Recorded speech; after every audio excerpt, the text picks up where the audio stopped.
Welcome to part 2 of the Docker interview pack, Images and Builds.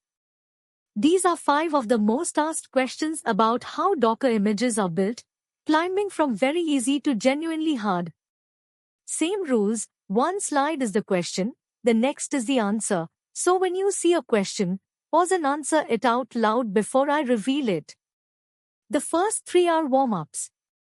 The last 2 separate juniors from real Docker engineers. Let's see how far you get. Question 1. Very easy. What is a Docker file? It's the most fundamental piece of building images. Pause here and answer it out loud before I show the answer. The answer. A Docker file is a plain text file, a recipe of instructions for building an image. Each instruction, like from run, copy, or cmd, is a single step in the build.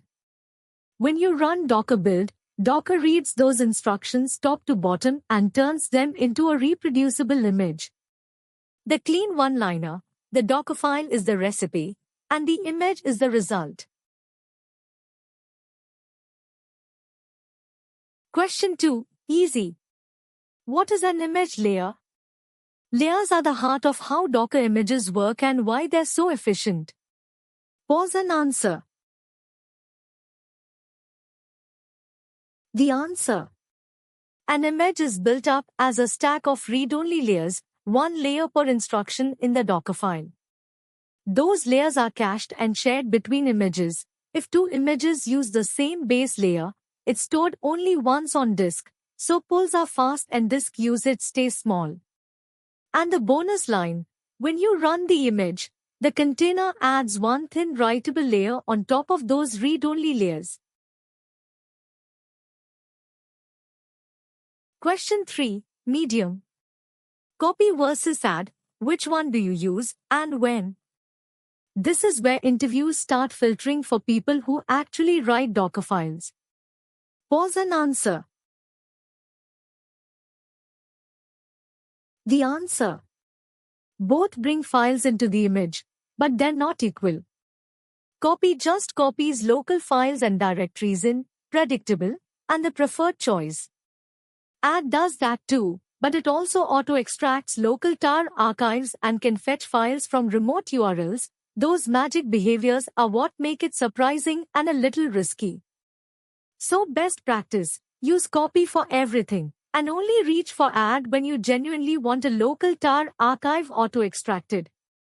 And never add a URL. Use run with curl or wget so the download is explicit. Quick checkpoint. If you answered the first 3, nice, but those were the easy half. The questions almost anyone using Docker can handle. Here's the honest line. If you call yourself a Docker engineer, you should be able to answer the last 2. This is exactly where juniors and pros split. The difficulty is about to jump.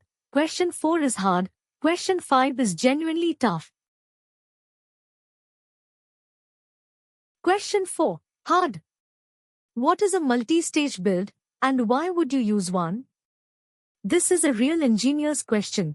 It's the difference between a bloated image and a lean one. Pause and answer. The answer. A multi-stage build uses multiple from statements in one Docker file, each a separate stage. You compile in a heavy builder stage that has all your compilers and dev dependencies, then start a fresh, clean, minimal runtime stage and copy just the built artifact across with copy from.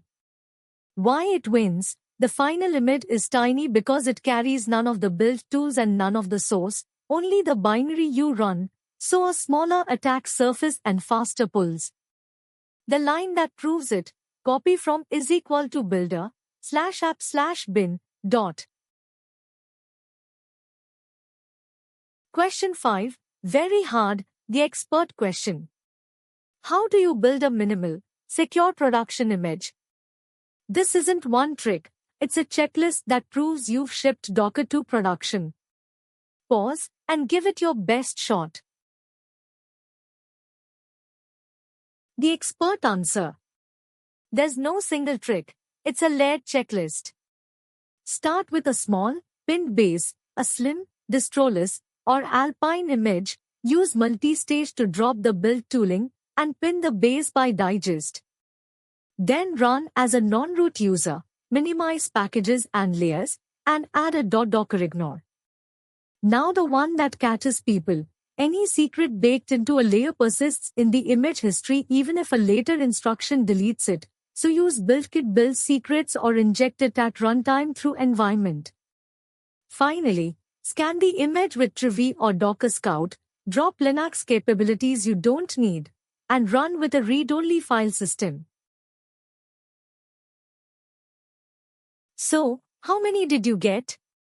1 or 2 is a solid start. 3 is good. 4 is strong. And if you nailed all 5, including the secure production image, honestly, hire this person. Drop your score in the comments and tell me which question you'd like explained in full. Every one of these has a complete episode in the Docker Explained series. To learn Docker the easy way, subscribe to the channel. And next up in this pack is part 3, Data and Networking.